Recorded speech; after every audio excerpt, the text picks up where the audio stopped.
So welcome to Career Bootcamp 2022. My name is Brittaney Lewis, and I will be moderating today's session on standout resume formats and techniques. This is the English session. The French segment is being held simultaneously in a different webinar. And what we'll do is we'll put the link for that in the chat space if you'd like to join the French session instead of the English one. I'm going to start off today by acknowledging that I am currently on Mi'kma'ki, the ancestral unceded territory of the Mi'kmaq people. Some of you today may be joining us from various parts of the country, and I encourage you to take a moment to recognize and acknowledge the territory that you are occupying.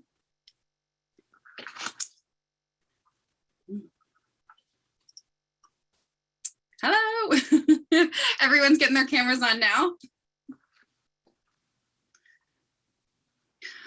As we move through today's session, please share your comments in the chat space, just on the side there. And your questions by using the Q&A function at the bottom of your screen. What you can do is you can vote for the questions that you like by clicking the thumbs up button.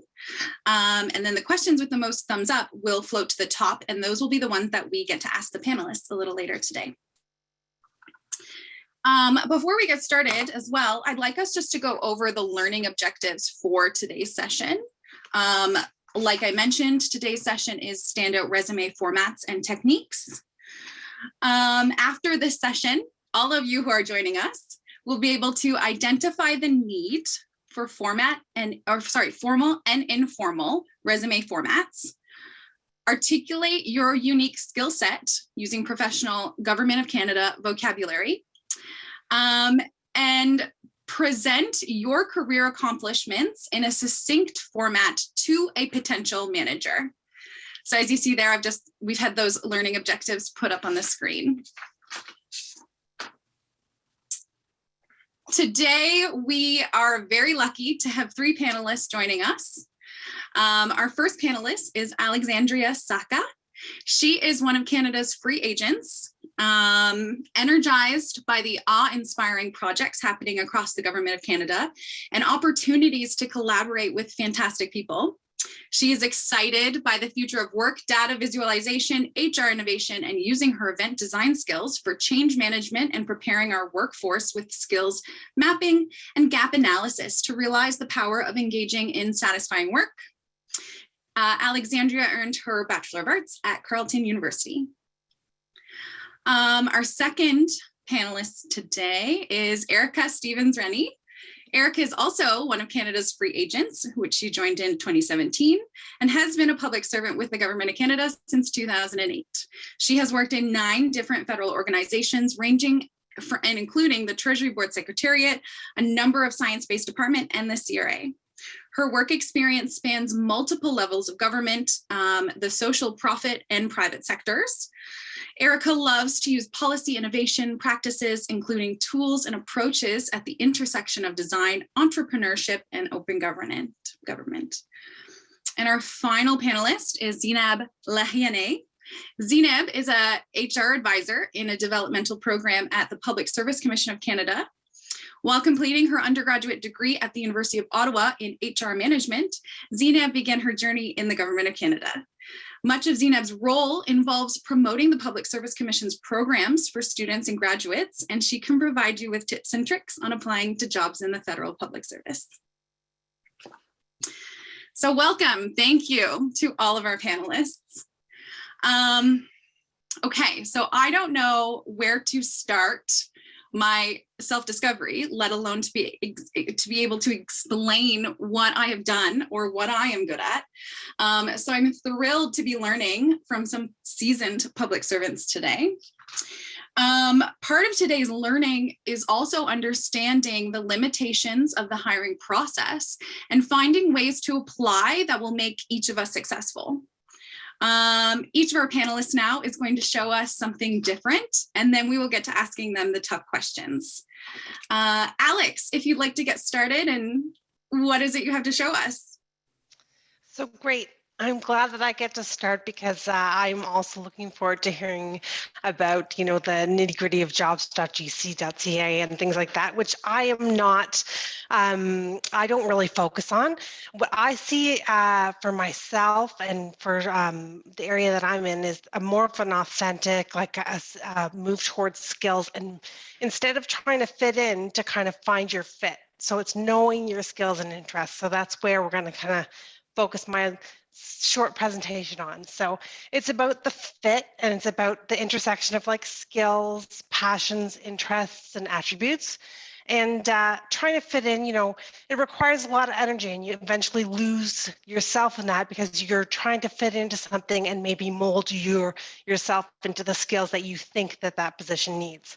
But there's no soulmate of jobs, and there's many that fit your skills and interests. So that's where we're kind of going to focus on this. And it's trying to find tools, and I've included some tools here on where you can go, some free tools to kind of find what your skills are or what skills to focus on. So the first one, the key place to look is EMSI. And I see that there's a little bit of a formatting issue with the presentation that's coming on, so I'm happy to share my presentation afterwards. I'll switch over, Alex, to the other look. Yeah, and no problem. Just so people can see the website. So for instance, skills.emsidata.com is a place that I use a lot, and I really find it interesting, and it has artificial intelligence aspects. And you can go through the steps of a resume builder, and even if you have a resume, so you put in the title of your job that you have or that you want, and it gives you an option to look at the work, tasks, and skills typically associated with the job. And then they have a resume optimizer. So you can choose the type of work you want to do, and it will populate the skills that you should include on your resume and that are needed for that desired role. And you can kind of check off where you are, or you can put your resume into this resume optimizer, and it will pull out the skills that are in your resume. Now, the reason I like that so much is sometimes we spend a lot of time wordsmithing or trying to fit in words that you think will appeal, and this kind of draws out the main focus of your resume, your skills of previous jobs that you can focus on. So second free tool that I'm including here is Adobe Creative Types. So Adobe Creative Types, I love this because it's not necessarily work related, but who I am and who I work well with. And I find this is part of the modernization of how we look for fit. It's how we bring together who we are with what we do for a living. So that's mycreativetype.com. And again, we're going to share all of these links afterwards. The next slide is the Plum, if you want to advance a few slides there. That's perfect, thanks. So I love Plum. It's AI, and they really focus on you are more than just your resume, and that's their tagline. And you can use this to help you in your toolbox. You can create a free profile at plum.io/job seekers. And it really asks a lot of questions and, helps you dig a bit deeper on who you are, and just to add to a certain part of a certain resume, things that managers are looking for. The next slide is Deloitte Business Chemistry. So this is a good one in how we communicate together. Now, ideally, you would be able to look at a team and say, how would I fit in there, and how would we communicate and work together? And so the thing that I really like about this free version, the 20 questions tool, is you can input the qualities about yourself, or you can do it about someone else. It asks you questions, and you can see how you would work with them. It's interactive, and there's also a find your work style video, and the link is in there as well. And then, of course, a lot of you are familiar with Apolitical. One item on Apolitical is the Future Skills Tracker Quiz, and that I find that's really interesting, and you can find out some good for public servants, and you can gain some insight into yourself and those who work with you or you will potentially work with. And the next tool, there's a free version available, and I know a lot of you are probably familiar with this, is Canva. And what I love about Canva is I have a long version CV, which I think we all have, but it's not something I like to send out. That's not the first thing I send out. I like to send out a snapshot of my skills and areas that I thrive and learning interests and attributes that I have. And then I would like to follow up with a long CV. This is kind of just a taste of who I am, and it piques interest. And so I go to Canva to create snapshots. They have a lot of options that you can personalize, and like I said, a free version. So all of this leads up to kind of your branding package and shaping your story with your super skills, conveying skills and interests effectively, and building your toolbox, and finding where you want to explore. And then just my last slide is using that toolbox. So in your toolbox, you have your skills and interests. There's an example there of my snapshot highlighting the skills and interests, areas that I thrive in, and has a link to more information. And your social media profiles, your LinkedIn, your Twitter, how to best convey your skills and interests, and then your full CV. So I know it might sound like a lot to update, but I think of my full CV as kind of my building block, and then I can use all these pieces in my toolbox depending on where I'm applying to, or who I'm talking to, who I'm networking with, or what kind of job I'm applying for. And that is my presentation. Wow, thank you. I did not know of all of those tools, so it's very interesting. Just a note for some of you who've joined us a little later, if you have a question, please enter it in the Q&A function down at the bottom of the screen. That way we will upvote the questions that we like the best, and we will ask our panelists a little later in today's session. Also too, it's been noted in the chat, but we will be sharing all of these resources on the GC Wiki Career Bootcamp page. But yes, thank you so much, Alex. Our next panelist, Ericka, you have some things that you'd like to share with us. Go ahead. Yeah, Marcella, do you want to put the deck up on the screen? And just while you're doing that, I'll just say a few words, and that's that last year I was asked to do just a little overview of what are some different ways you can present a CV. And so I put a call out to my network around those different ways and got a whole bunch of great sort of formats back, which I'll be sharing with you. It's come up a little bit in the chat, and I think Zineb will be talking about it shortly around like when to use some of these informal CVs and when to use a more formal and like drier cut and paste in, I don't know, Courier New, whatever it is in the jobs portal. So these are sort of more interesting ones. These are like maybe you're in a pool and you're going to email out to managers, or you're just telling people about yourself in a way that lets you stand out. And I'll say I also use Alex's idea of, I actually maintain via both LinkedIn, which you can go to the next slide and show my LinkedIn profile. I use LinkedIn to keep like a big list of all my jobs and projects and volunteer work. And then I find when I'm presenting a resume, whether that's a formal resume that's going to go into jobs.gc.ca, or it's like an informal resume, I tweak it every time and I add and subtract things. And I always make sure that hiring managers have the ability to like click through to my LinkedIn. So there's not a risk of like there being holes on my CV because they can see my whole experience, but I'm really highlighting for them the things that are most relevant. So I use LinkedIn as a free agent. I tend to move around to gigs at least once a year or so. And I find LinkedIn really helps me to curate and highlight different pieces without showing that I'm having breaks in employment or like moving frequently from organization to organization. So if you're moving from multiple jobs within the same organization and you put in that link, that organization in LinkedIn, it'll actually put those jobs like within the same organization. And you can see that how everything's organized under one organization here on my LinkedIn profile.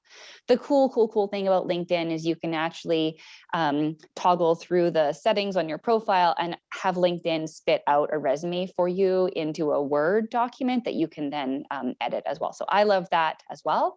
You can go to the next slide. This is an example of an infographic approach that I have also used from time to time. I use this when I'm trying to like highlight key skills that I'm going to bring to a different job or project. So you can see here, I put sort of like the 4 kind of key skills at the top, and then I'm pulling different examples from my CV. And at the bottom there is just a timeline of career highlights. I like that approach. It's like one approach to an infographic. You could build this in something like Canva, which is an online tool. I actually just built this in PowerPoint. Also easy to do it that way. It doesn't have to be complicated, right? You can go to the next slide.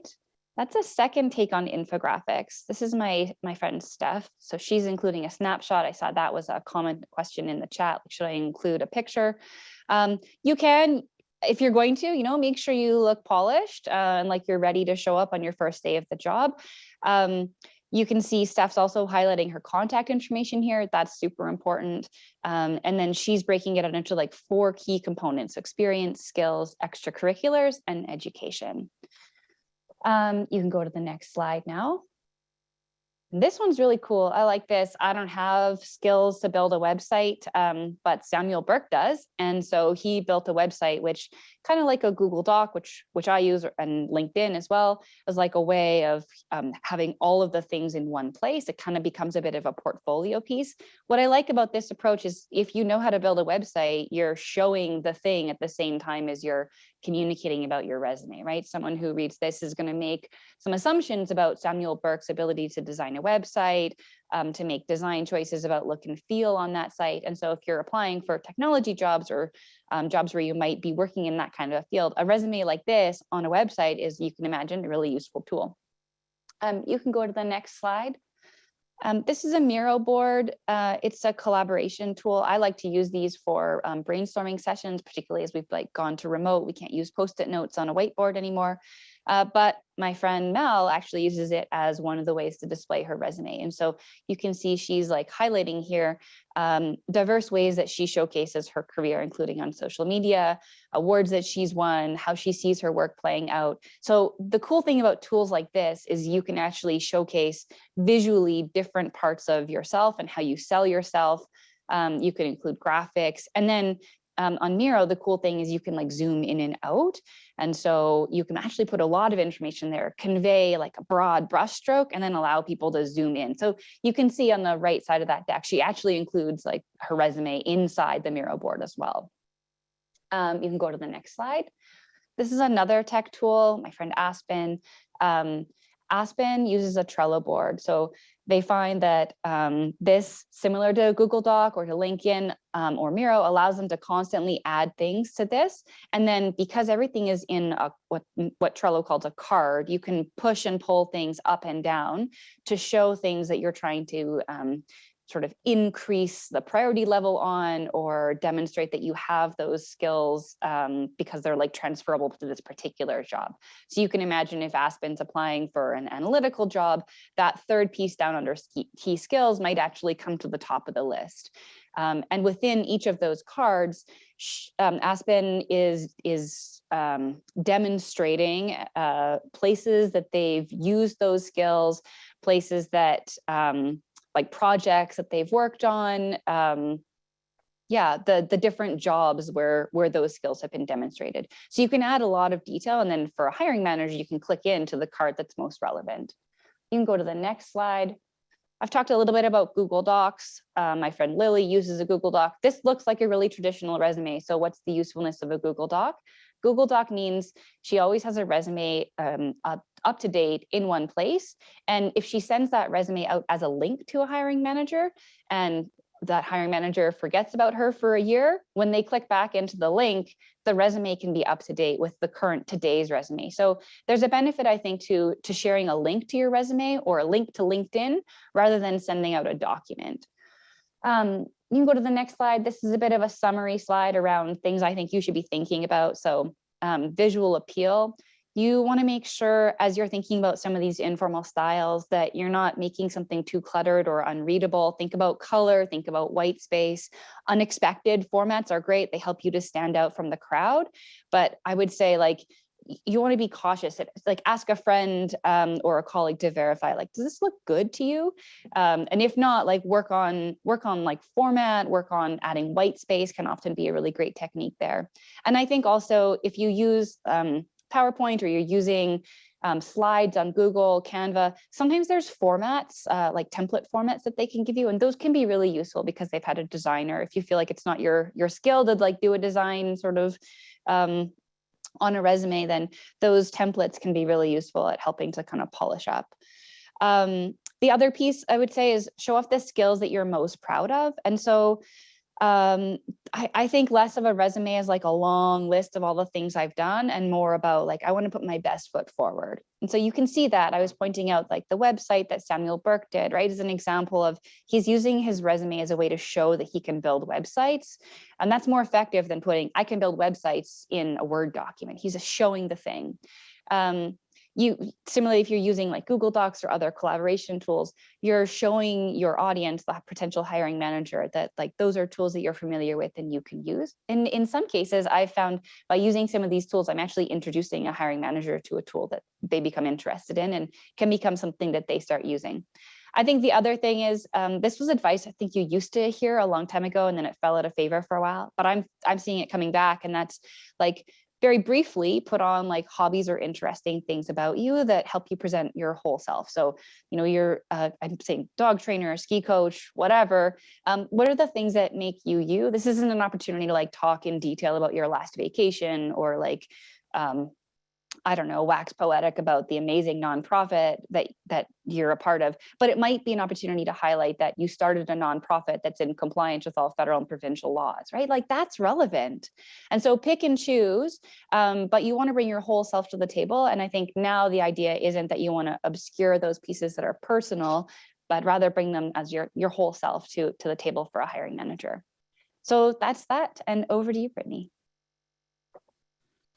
Thank you, Ericka. I just wanted to point out, you had mentioned using some of those digital tools, like those digital Post-it notes, now that we've kind of moved to a much more virtual workplace. And I'm sure that's going to be a subject that comes up a little later in today's session. All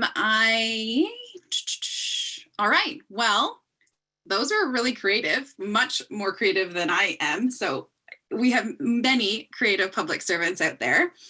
Now we're going to get to a poll. So what's going to happen here is Marcella's launched our poll. You'll have 30 seconds to respond, and then we'll go over the results together. So we're wondering, which of these CVs have you not seen before? So the Miro, Trello, LinkedIn, the website format, or video. We'll just give you a couple moments there to answer.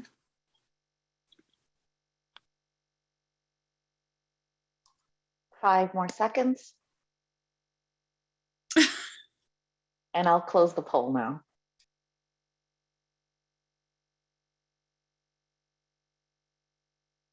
Okay, yeah, so the Miro and the Trello seem to be the majority there. I did see in the chat that a lot of people had commented that they had seen all of those. Those would be the two that I also was not aware of. Now, Ericka, you had mentioned all of these formats.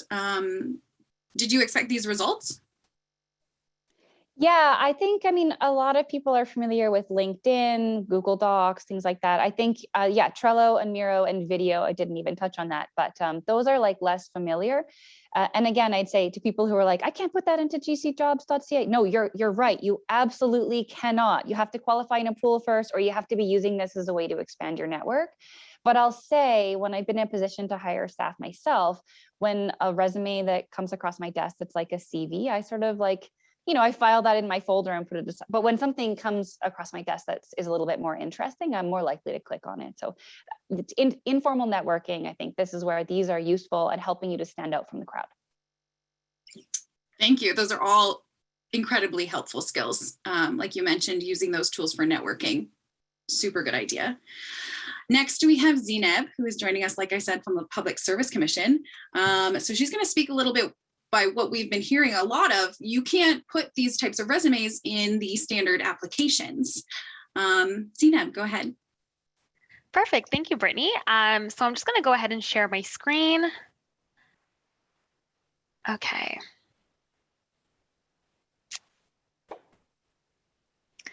Okay, so essentially, yeah, we've seen so many of the interesting, different creative resumes that exist out there, and it's really lovely to kind of know that these all exist and that you can use them. However, for this little portion of the event, I'm going to kind of show you all the type of resume that you would use when you apply to a job on GC Jobs. So GC Jobs is definitely a different type of platform, and as a lot of you mentioned in the chat, you may not necessarily be able to use those creative resumes when you're applying to a job poster on GC Jobs. And that's mainly because the formatting typically tends to be completely altered when you do actually upload your CV into the system. So essentially, when you're about to apply to a specific poster on GC Jobs and you click on the Apply Now button, which is usually on the top or at the bottom of a job poster, this is one of the screens that you'll end up seeing. You'll see that there's a little X beside resume. That's where you will typically upload a copy of your most recent resume.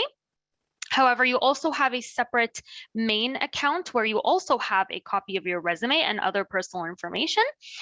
So it's always important to make sure that you are not only uploading your most recent resume when you are applying to a specific job poster, but to also ensure that your main resume and main account information is always up to date and matches the resume that you are using to apply to a specific job poster.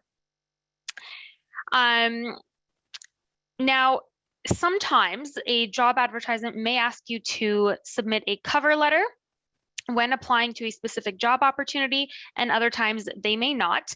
That's because they may want to replace screening questions with a cover letter and evaluate you with that instead.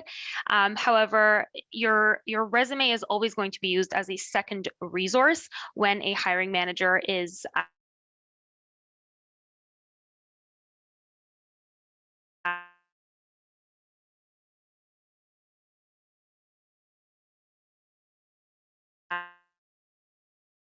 to include when you are applying a job on GC Jobs. So you'll definitely need to keep in mind that anything you upload to GC Jobs has to be very simple, straightforward, with honestly as little formatting as you can possibly add. It would really be unfortunate if you did format your resume and you bolded certain words, or if you italicized or underlined, and then you upload your resume on GC Jobs and you realize, oh no, everything is completely altered and it just looks not the way you wanted it to look. So it's always really important to just keep it very simple and straightforward. And I'll show you a little example of what I mean by that in just a few minutes. So this would obviously not be the time to use a fancy creative resume like Ericka and Alex showed you earlier, as much as they are absolutely beautiful and they market you in such a wonderful way. It just won't work for the GC Jobs platform. So the main objective of your resume that you're using for the GC Jobs platform is to provide enough detailed information so that hiring managers can determine if you meet the requirements of the job. Now, the resume, as I mentioned before, is typically used as a secondary resource to validate information that you provided in your screening questions or in your cover letter, and just to make sure that the examples you've provided and the information you gave them is in fact true. And it'll also allow them to see other information like the dates of when you obtained them and all of that stuff. And it's just a good way for them to compare the answers that you gave in your screening questions.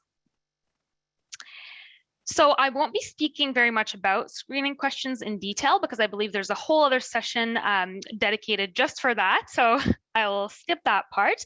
But I do want to say that this particular slide has some really great pointers that sum up exactly what you can include on your resume when you're applying to a job on GC Jobs. So you would want to make sure you have your name and contact information. You'll want to highlight your qualifications.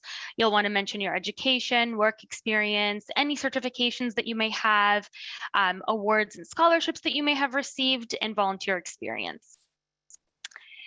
So just to show you a bit of an example of a resume that you would want to upload onto GC Jobs, I'm just going to go ahead and share a mock resume that I created just to kind of give you a visual representation of what I was referring to by keep it very simple, straightforward with little formatting.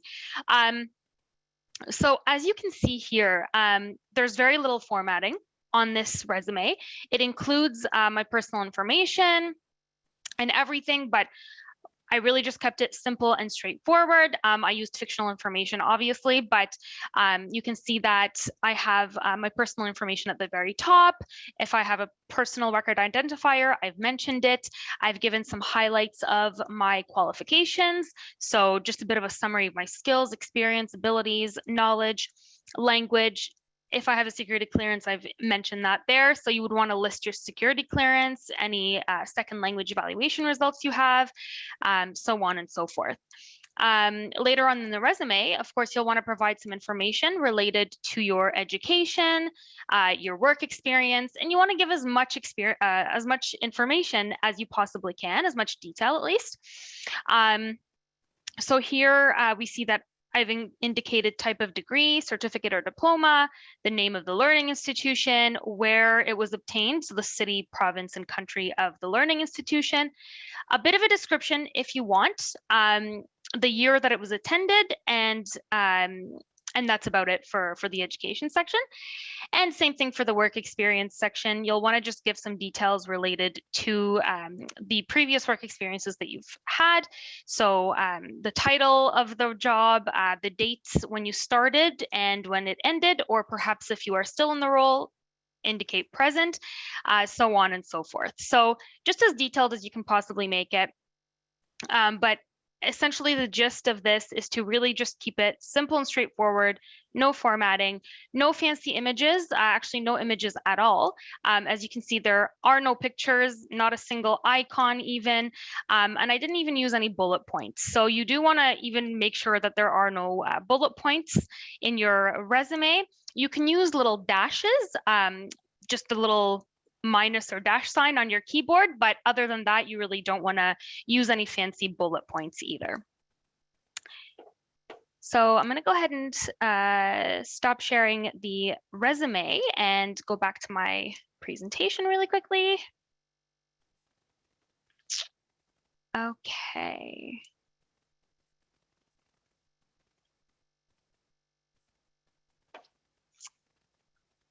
All right. So now that I kind of showed you a bit of an example of the type of resume you want to use on GC Jobs, I also want to mention that it's important to read the entirety of the job poster that you are applying to. And you just want to make sure that you're following all of the instructions on the advertisement. Be sure that your application is in before the deadline, of course.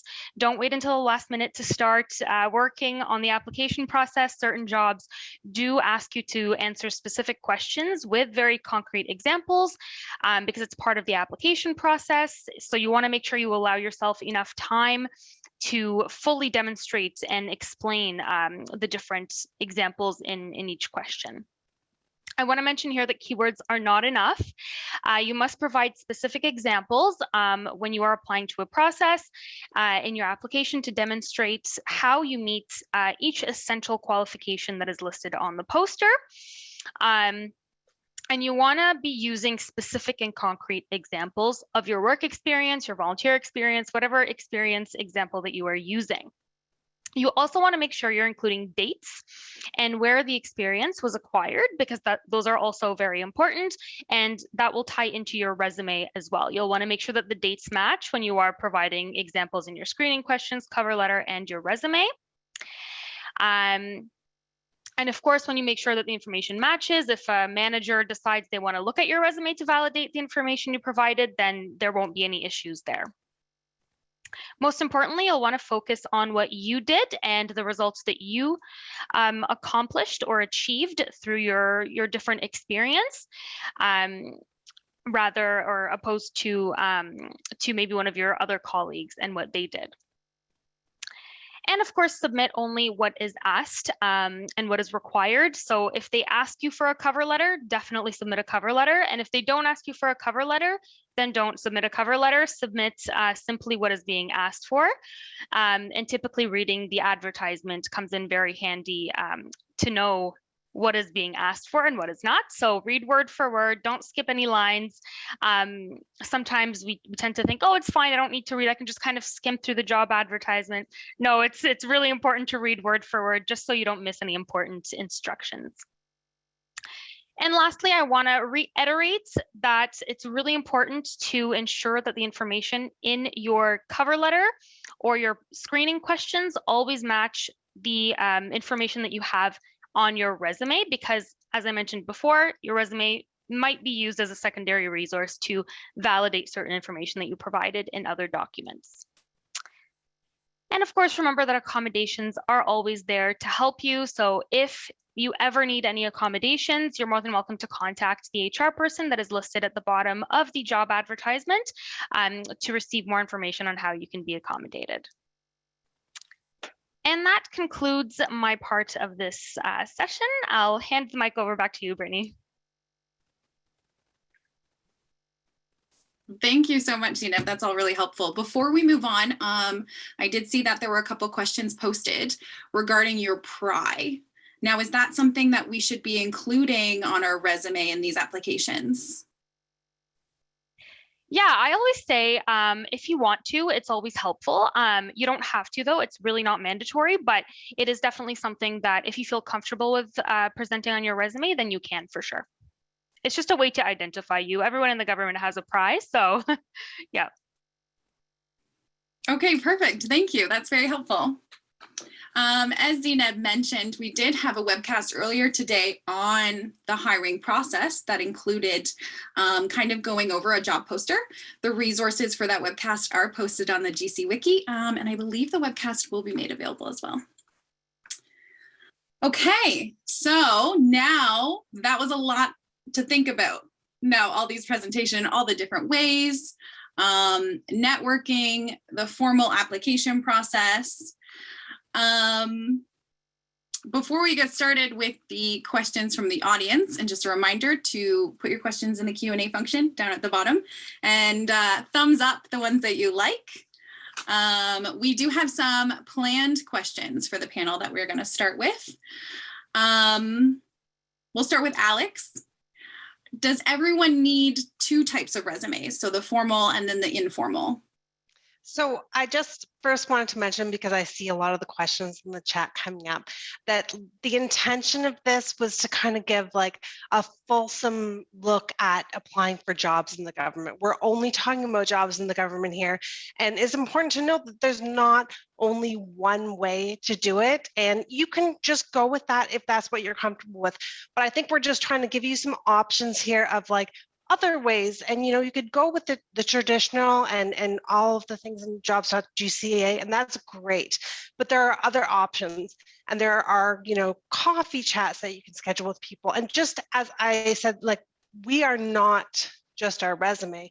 A job is not just their job posting or job description. There's a lot more to it. And what I mean by not necessarily fitting in, but finding your fit is that if you see a job description that's interesting, which I have before, I find a little bit more out about that and what the team is comprised of, who's in the team, who's the manager, where are they, you know, located, what kind of work are they doing, things like that. I do some more research, and then I would feel comfortable after making that connection, going into my toolbox, and in that toolbox is the CV that you put on jobs.gc.ca that have no images and that are the one font, and that's great. But it also has the other things in this toolbox. I have a website with my CV, so I can, it's always updated, and I could just send out a link, and it could be like a one-line email, or a chat, or passing on from colleague to colleague. There's just so many ways to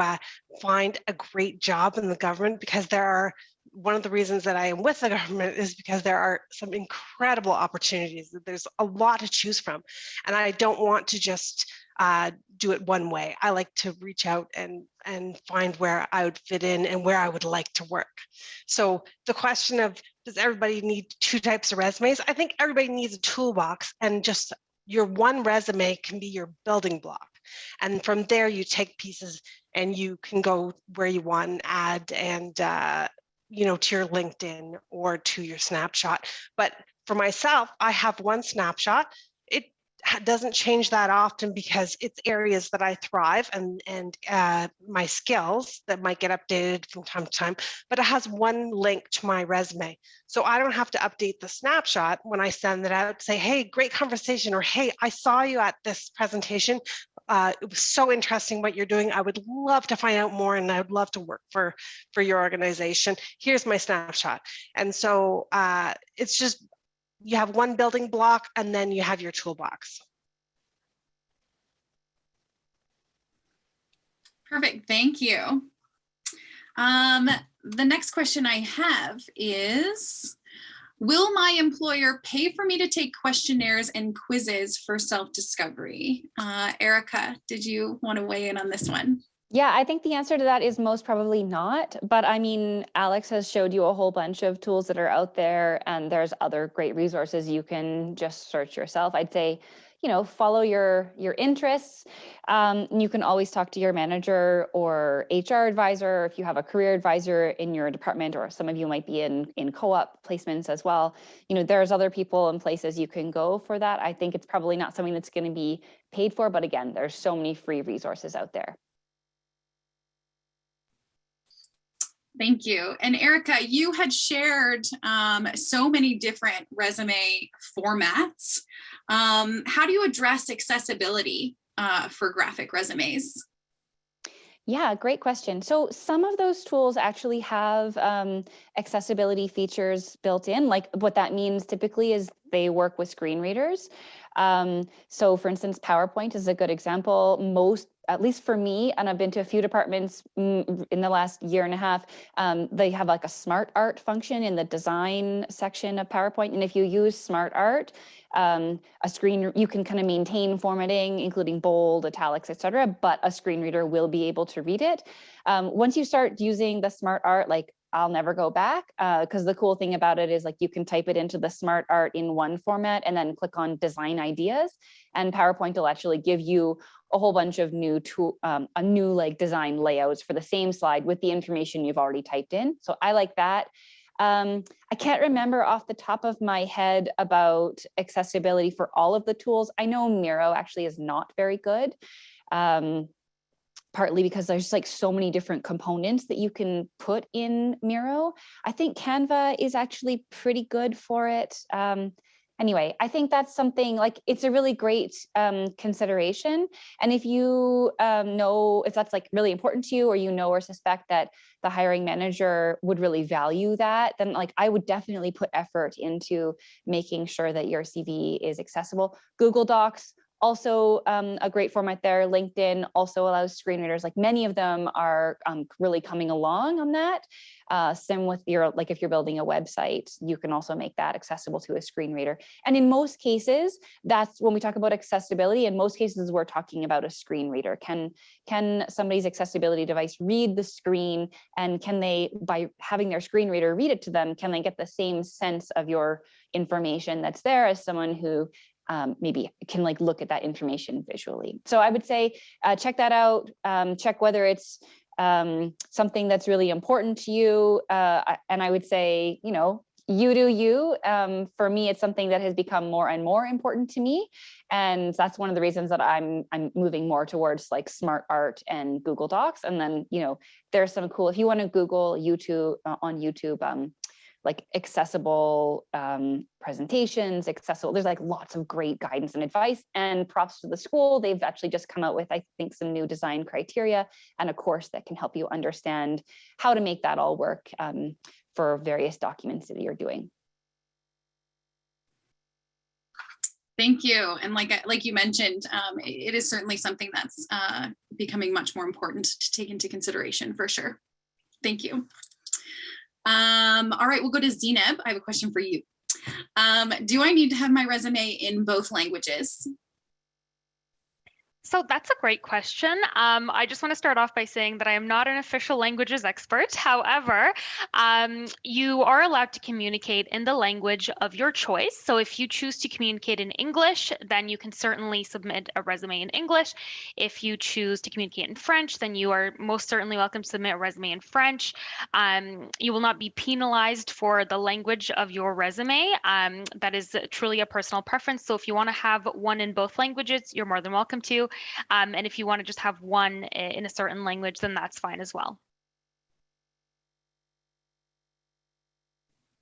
Now, to kind of piggyback on that question, if I'm applying for a position that's English essential, not bilingual, is it a good idea for me to have my resume in French, or should I use the English to kind of demonstrate that skill? Yeah, definitely. If the position is English essential, then I would definitely go more towards an English resume. However, because we are all allowed to communicate in the language of our choice, regardless of the language profile of the position, I would still say to do what you prefer in terms of communication. And if you feel that that there's anything maybe that you may not qualify for the position if you submit a French resume as opposed to an English one. If you're applying to an English position, then it's up to you. You can kind of make your own decision in that time, but in general, you can definitely decide to submit a resume regardless of the position language profile. Awesome. Thank you so much, Zineb. All right, so it looks like in our Q&A, we have quite a few questions, which is always great. So what we're going to do is we're going to get into some of the questions that we've received from our attendees today. All right, so the first question we're going to start with are some resume formats preferred one over the other? I saw on the resources page that there are resumes on Miro or an infographic, but I don't want it to be too distracting.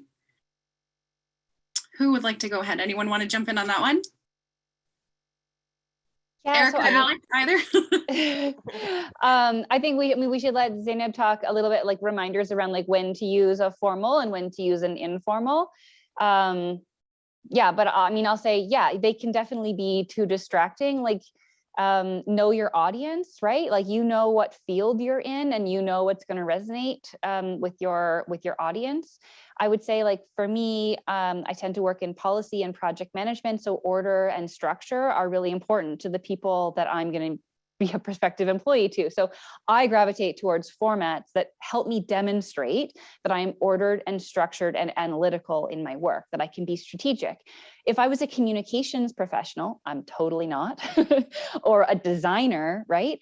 I might want to have a resume that's a bit more edgy, something that demonstrates that I can use a lot of color confidently and in a way that's still visually appealing. So those are like two different fields, right? And I'm going in two different directions probably with my CV, but I'm doing that because I have a good knowledge of the field that I'm targeting.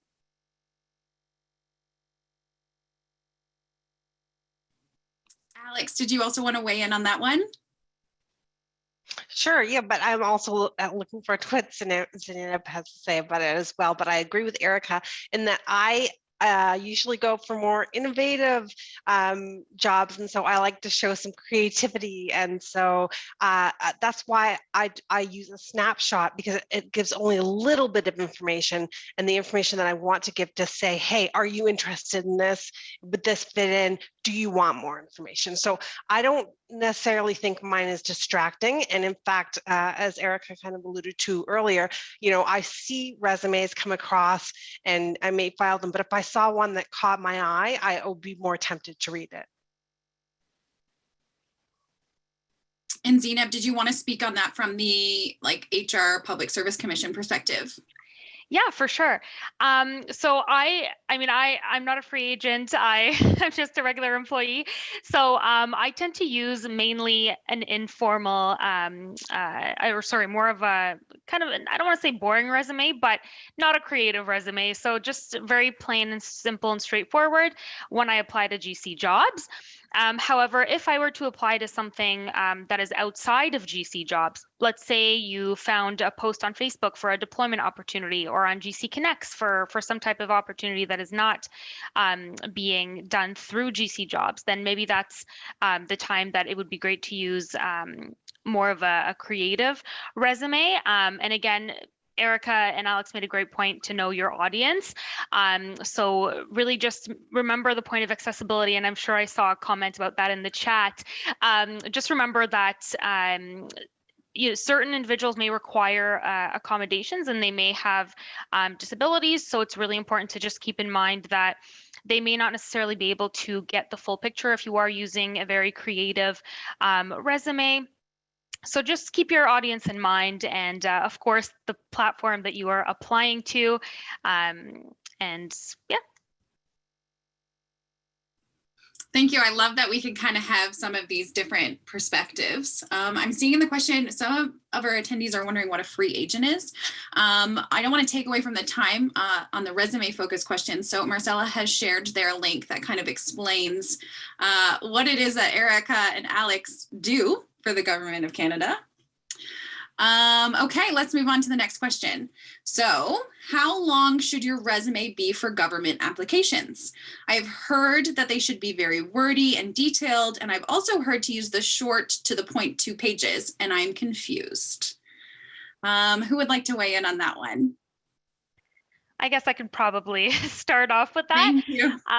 So yeah, I would say, be as precise as you can and as detailed as you can on your resume. But of course, because everyone has different types of experience and knowledge and so many things that they want to include on their resume, it's not always necessary to stick to that 2-page industry standard. If your resume happens to be 3 or 4 pages, that's fine. I would say if it's relevant to the job that you're applying to, and it's absolutely important that you have that experience in your resume, and you absolutely cannot afford to kind of shorten it down and remove a few things here and there, then I would say to just kind of don't worry about that 2-page standard. As I said before, the resume is typically used as a secondary resource, at least for processes on GC jobs. So you won't have to worry about being eliminated because of that, or the manager just not wanting to evaluate your specific application, because they really have to look at everyone's applications. And however, there is just one little point I want to make about cover letters and screening questions as well, actually, because sometimes the manager will definitely indicate a specific word count on the poster when it comes to cover letters and screening questions. So that's what you'll really want to make sure to pay attention to. If there is a limit that has been indicated, then make sure you really stick within that limit. Otherwise, for the resume, just do what you feel is best for that specific process that you're applying to. Thank you. And Ericka or Alex, did either of you want to weigh in on maybe some of these different resume formats and what the length of those should be? Yeah, as always, it depends, which I recognize is tough advice to hear when you're like, but tell me what to do. I don't know. But I thought, like, know your audience. Again, for myself, I'm a free agent, been a free agent for 5 years. So I tend not to apply on jobs.gc.ca. I just work at my substantive level, and I'm going out to hiring managers who I think might have work that's interesting to me. And I try and target my resume and the length of it for the relevance of the things I'm presenting to that employer. So if I know that they want to do a project that's geared towards something very particular, I'm going to showcase the very particular skills, and those are going to come up front and center. I have a 5-bullet skills summary that I have on a Google Doc resume, and I find I'm always changing those every single time I'm applying for a job. I'm changing those 5 skills so that I'm emphasizing the things that directly connect with the things I know or suspect that hiring manager would need. I often also put more bullets, more context around my most recent 1 or 2 jobs than I do around the past one. So you can see that if you look at my LinkedIn profile, you'll see that like as those experiences get older, I'm only putting like, 1 to 2 sentences rather than a big chunk of text. So that's how I would do it. Thank you. All right, our next question we have here. I always thought we were not supposed to identify ourselves as public servants on social media per security training courses I've taken in a few departments, but I've been seeing and hearing a lot in sessions like this suggesting using Twitter and LinkedIn. How do we navigate this? Alex, did you want to go ahead with this one? I actually don't have, I'm not aware of the security policies. I think it has to do with your department. Like, so when I was with certain departments, one of the things that we would have is training at first on like social media presence and what to do, what not to do. But I have not heard that you should not identify yourself unless you work for CSIS. Maybe I'm not familiar with that. Zineb, are you able to weigh in on this a little bit? I have to admit, I also I'm not very familiar with that. However, I do want to say that, of course, it's important to remember that social media, everyone has access to it. It's public. And of course, it's important to kind of be careful of what you post on social media, because you are, when you do advertise yourself as being a federal government employee, anything that you post online is now kind of reflecting the government of Canada, and so you have to keep that in mind. So just maintain a positive image on social media, but I don't believe, unless you for some reason your specific department, as Alex mentioned, or your specific security clearance, for example, kind of bars you from being active on social media. I'm not 100% sure I'm qualified to answer this question, but maybe Ericka has some more information that she could provide if she knows or has experienced that herself. Yeah, I would say, so I'm on Twitter, I'm not on Facebook. On my Twitter profile, I have a little disclaimer that just says like all thoughts my own. I think that's a pretty standard practice among public servants who are on social media. Most departments will have, it's not no limitations. Obviously, I can't go on Twitter and talk like mean things about my boss, and I can't say things about my department that are untrue. I can't say things about my project or the finances of my project, right? Like kind of common sense, right? And you can always look at your code of values and ethics for some guidance there. Departments have values and ethics advisors. And so again, you can indicate that that you want their assistance. You might also consider it's something that I do a conflict of interest statement every year as just like a good practice, and I disclose that I'm active on Twitter. And by active, like I'm not that active, but I want to be clear with my employer that that I do have a presence there. And so by disclosing that, I put the onus on my employer to have some conversations with me about limitations. Some departments are really upfront and clear with their employees about what they expect those limitations to be. Here, I'm thinking about security organizations in the Government of Canada, none of whom I've worked for, so I can't speak on their behalf. And again, if you have questions like your manager, your values and ethics coordinator, your HR person, like those are I think good first calls. But I think that you'll find there's a great community of people on Twitter, on LinkedIn, on Facebook. And certainly if you're hunting for a new job, those can be great places to participate in conversations to get to know other public servants. And for me, I find it's a neat opportunity to find out about some interesting things that are happening in government. I mean, our departments themselves are active on social media, and sometimes, you can find out about things in your departmental news, and those same things are then hitting social media and the news media as well. So we get to be private citizens as well. The government doesn't have like total control over our lives because we're public servants. And the Values and Ethics Code is a really great way of helping to parse that for yourself. Thank you, Ericka. That's really helpful. And Jen had mentioned in the chat what Ericka was speaking about, the duty of loyalty and values and ethics. Those are the conditions of your employment. So those are the things that Ericka was saying that you can go in and review if you're unsure. Before we jump to the next question, I wanted to speak a little bit about one of our learning objectives. Claire actually brought it up in our chat. Articulating your skill set using GC vocabulary. I'm wondering if Ericka, Alex, or Zineb, one of you wants to speak on using this GC vocabulary that we hear about. I'm not sure what the GC vocabulary is. I'll say that, like, yeah, I'm not sure exactly what that might mean, but you should be making sure that you're spelling out all acronyms. I'll say even within the GC, you might think that people would know, but other departments use different acronyms for the same thing. And also, things that are really clear in your department might not be clear somewhere else. So I would say that's something to keep in mind.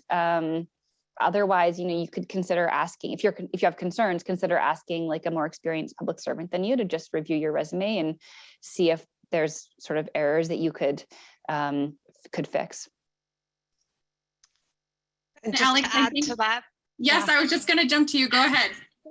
Just to add to that, I think Apolitical is such a great resource, and sometimes we look at, we see the emails come in and we might not read the articles, but like the future skills tracker on that, and there's like public servant vocabulary, and it seems to be kind of global, that governments do have a GovSpeak. So to be on there and to see some of the articles that are written by public servants and it's for public servants, I think that's a good way to gauge some of the vocabulary.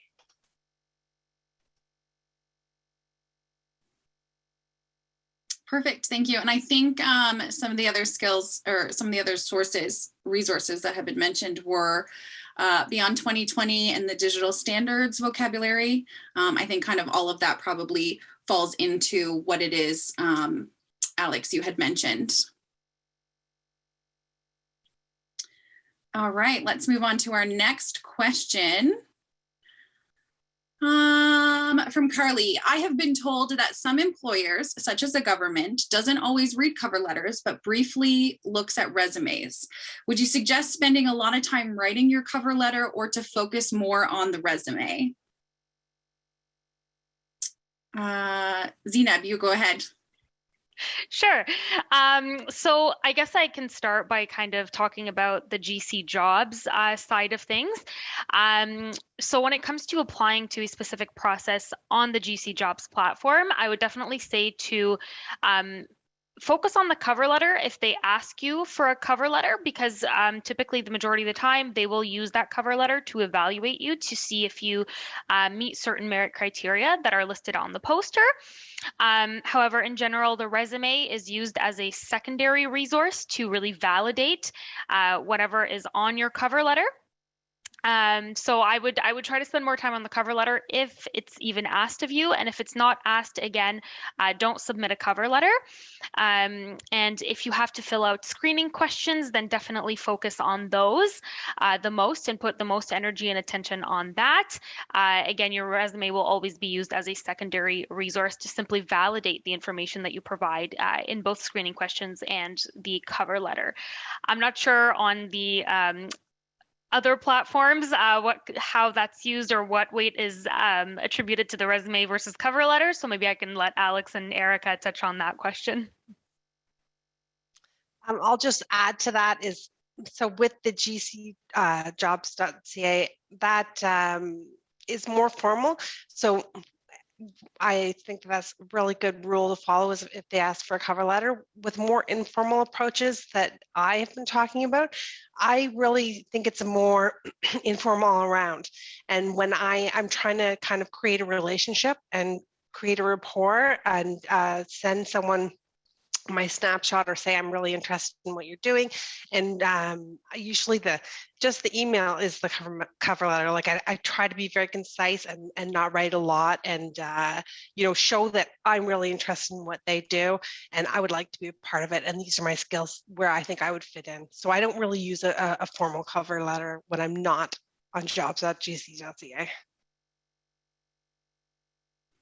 And Ericka, I see you nodding. You must follow that same kind of format, do you? Yeah, definitely. I use an email and I'll attach my resume. And I think unlike jobs.gc.ca, I'm not often on jobs.gc.ca. I find like I'm using quite a lot of detail often, like the character limit is like substantial. Sometimes it's even greater than the number of characters you can put in your resume. And so, you really want to be clear with hiring managers. As I'm applying because you're asking for X and I have X, you're asking for Y and I have Y. When I'm applying informally, I often don't actually have that much detail about the job. I've just heard that maybe they're looking, or I've seen something about their project that suggests it's expanding. And so I'll usually say, I heard about you, or I was introduced to you in this way. So they have a connection to me. And then I'll say something around like my skills and the things that I might be able to bring to the team. And then I indicate attaching my resume and that I would love to have coffee with them.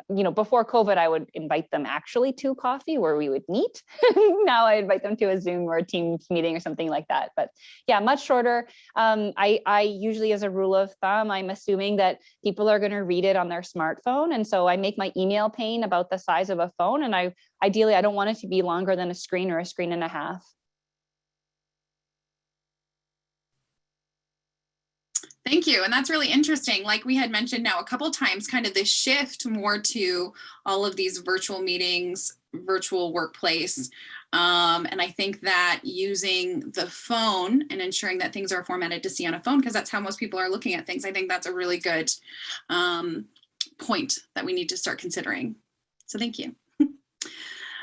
We'll go on to our next question here. Okay, for people coming from more from an academic background where long CVs are the norm, how do we know how much detail from that long form CV should be included in our shorter version?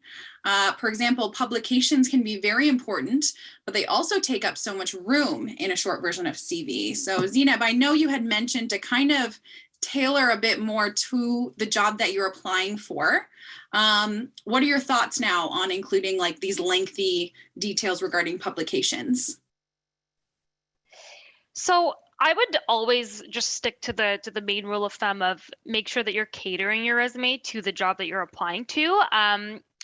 However, I still kind of stick by the notion of not limiting yourself to the typical 2-page industry standard, or to always force yourself to shorten your resume just because you feel like it may be too long or managers may not be interested. At least when it comes to the GC jobs side of things, you don't want to limit yourself. And if maybe some of the experience that you have or publications, for example, in your case, are very important for that job opportunity, then I would definitely leave them in there. And if you really absolutely want to shorten it so that you can have a shorter resume, then just think of the opportunity that you're applying to, and really cater it to that opportunity and remove whatever is irrelevant to that specific position. If I can add to that, so that just makes me think of like emerging skill sets right now and in-demand skill sets, like a service designer. Well, a service designer sometimes doesn't have a formal resume, they have a portfolio. So I would, if you wanted to send something short, to say, here's a link to my portfolio, here is a link to my publications, or include it in some way like that, because sometimes you have to follow the character limits, or we're in a world right now where we're consuming shorter, our attention spans are shorter and shorter and shorter. And I really think that goes in with resumes as well. And so if you can capture someone's attention in a really short way and say, and here's a link, or here I have, more things to show you, or I have a portfolio, or I have publications, then I think that would go a lot further. just to add to what Alex said, actually, when it comes to your GC jobs resume, if you do want to include kind of what Alex has mentioned, you can add a little section in your resume and just title it publications. And then, as Alex mentioned, just add the link and just have a little title of what the publication is called, maybe the year that it was published as well. And then you can have kind of like a short list so that you can include all your publications, and then also they can go to the page where your publication is, wherever you choose to publish it.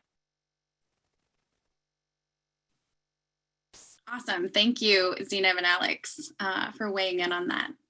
Really good information there. We will go on to the next question. Next question is from Sarah. Most GC jobs I applied to have screening questions and a plain text box for your CV. What are good ways to format a CV for plain text? So Zineb, you had kind of already touched on this topic a little bit. You had mentioned not using bullet points, but you could use dashes.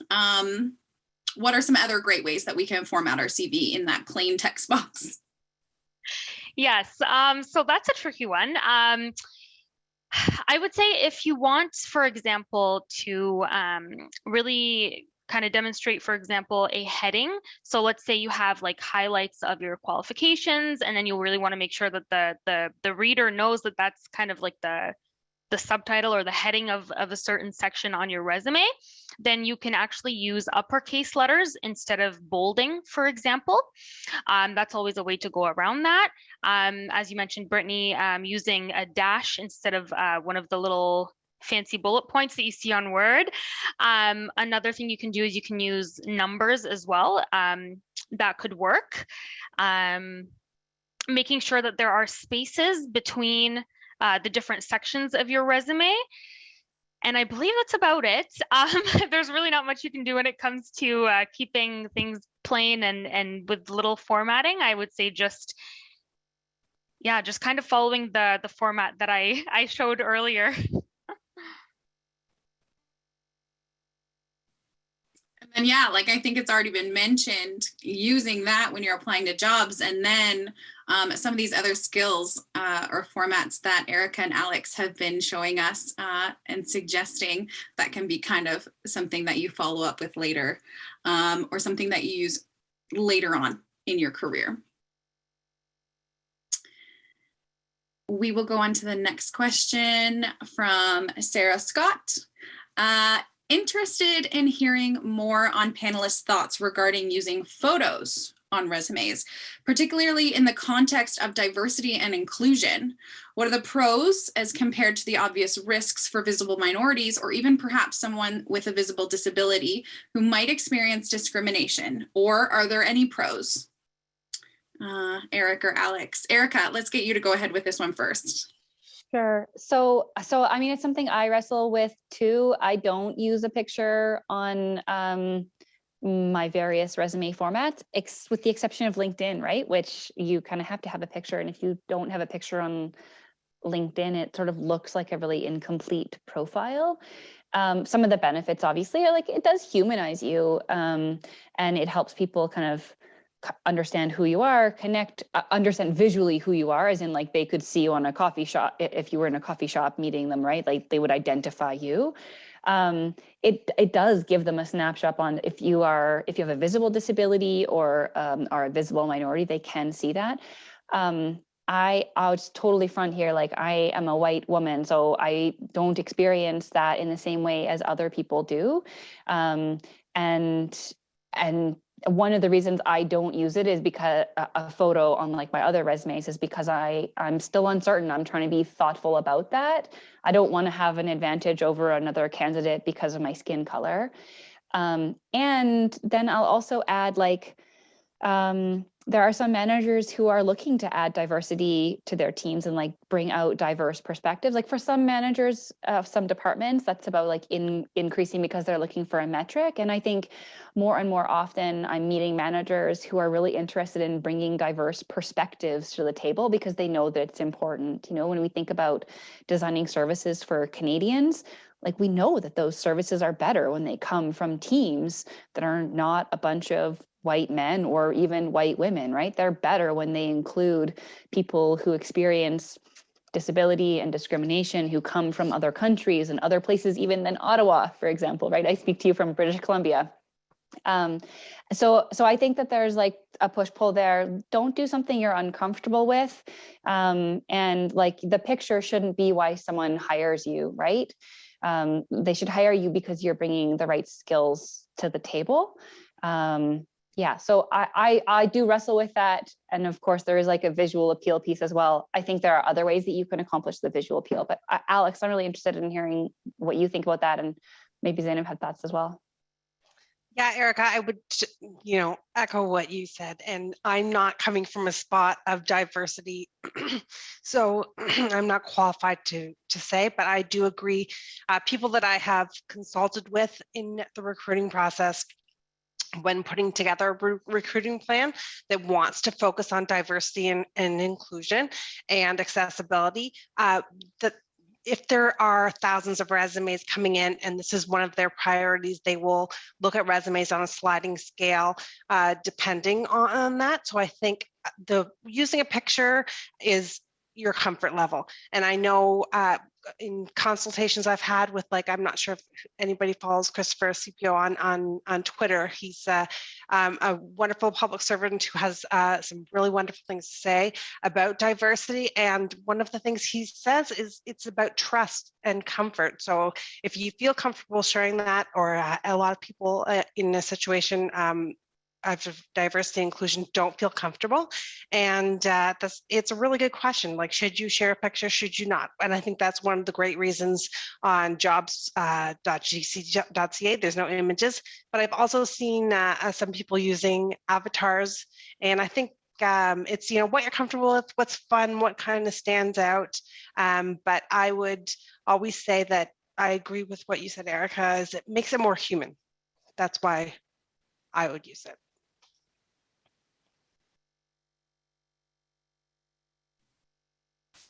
And Zineb, did you have any comments you wanted to say just from the Government of Canada application site? Because it doesn't use photos, if that's correct. Yeah, exactly. So Alex already kind of mentioned it in her answer, but GC Jobs does not allow you to even use any type of image or icon or anything when you are applying to a job on that platform. So in that case, you won't have to think about being discriminated based on your picture on your resume or anywhere on your application. So I think for GC Jobs, it's a pretty simple answer there.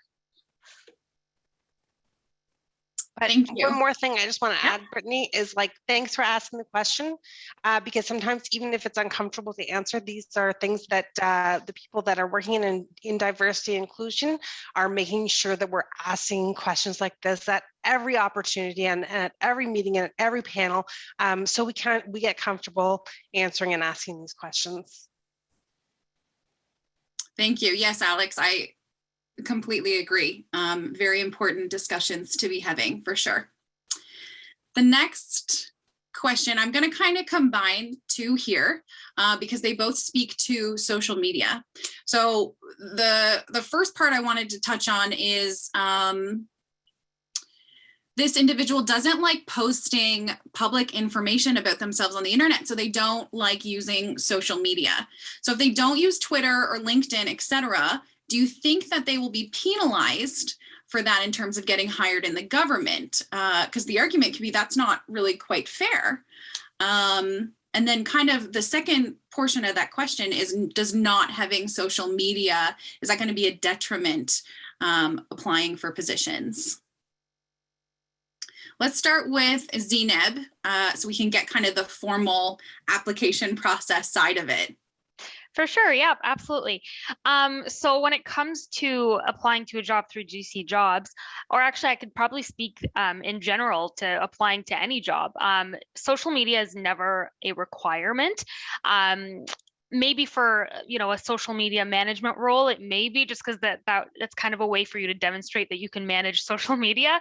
But when it comes to applying to a formal job process, no, absolutely not. They don't even check your social media. maybe they do, but it's so rare. I don't think I've ever heard of a manager check someone's social media when they're reviewing formal applications through GC Jobs. So if you don't have Twitter, if you don't have LinkedIn, don't worry about it. It's really just, that's more of a personal decision. If you choose to have those accounts, then that is something that you can do.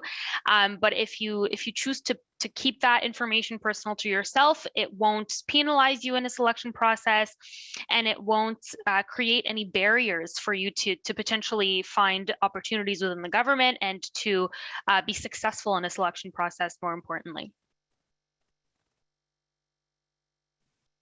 Great, thank you. And Ericka and Alex, did you want to kind of speak maybe to the other side of it? Just because you had both said that you don't tend to go through these formal processes.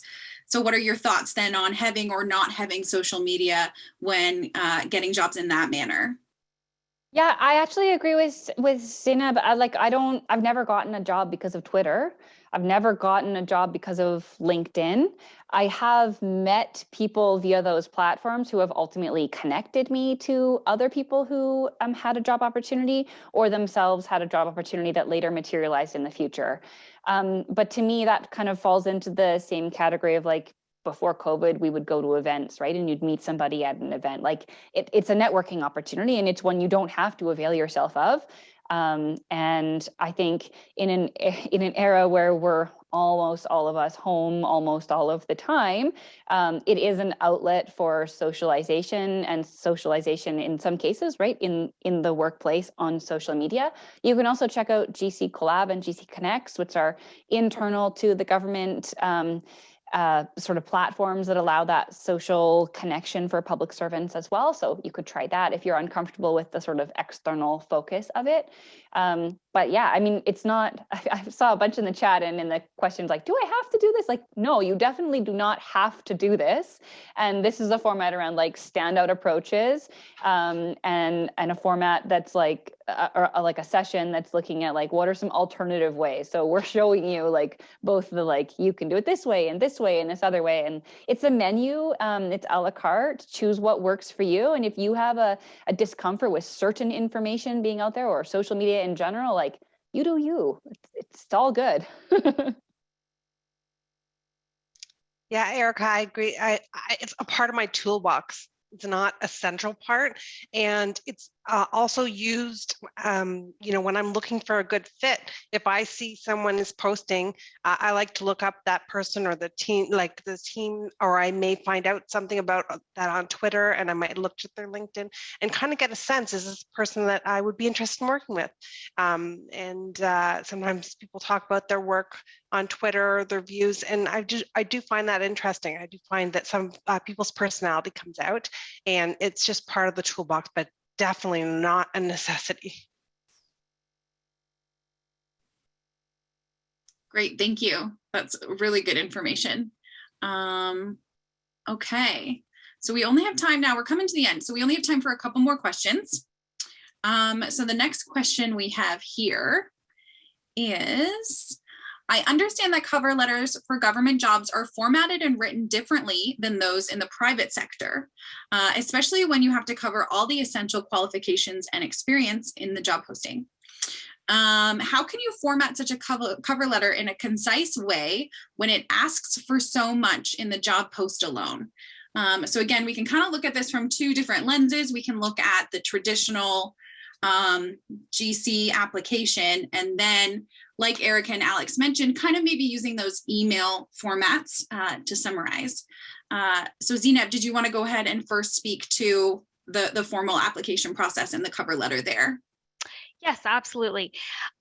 So this is kind of a complicated question in a way, because it's always important to read the job advertisement very carefully, because you won't be required to demonstrate how you meet every single qualification or merit criteria that's listed on a job advertisement in your cover letter. That's never going to happen.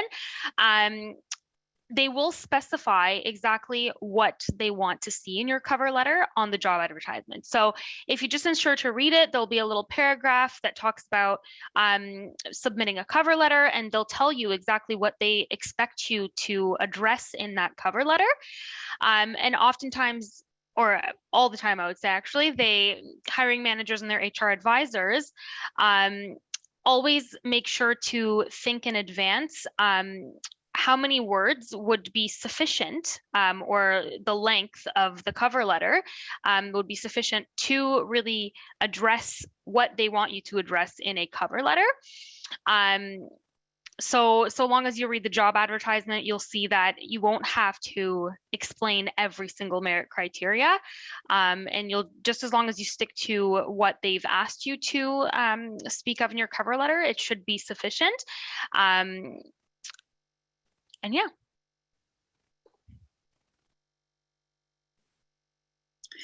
Thank you. And Ericka, I'll jump to you because you had mentioned in particular using that phone format when you email.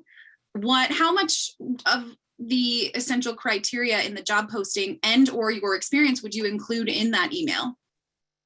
Well, typically I'm not applying for a jobs.gc.ca job. So it's less about that and more about, I know only a little bit about the project. And so I'm looking to reflect that I've done a little bit of research. Again, it's like a 3-paragraph email. Like I link myself to how I found out about the job or the team or the individual, something I know about them, like about their work or a success they've had. Maybe then move on to a place where I'm connecting my experiences, what I think that I can bring to the team. I've heard you're expanding into this area. I have experience in that area, for example, most recently, and then including just, again, a quick snapshot, like 1 or 2 most recent experiences or skills that you're highlighting, and then I sign off. And Alex, did you want to just touch on your own experience with when you're kind of applying to those positions? Yeah, I like Ericka, I have been just using email, and I think that is an amazing tip. I never thought of putting my Outlook screen, my email screen, in the size of the phone. I'm going to definitely use that. Yeah, that is a good tip. I'm going to start using that as well when I send emails to managers, not even for jobs, just when I send important emails. All right, so kind of in closing, I just wanted to touch on how can we position ourselves better over time to informally access jobs? I did see that question. I'm just going to add, and I like to use GEDS.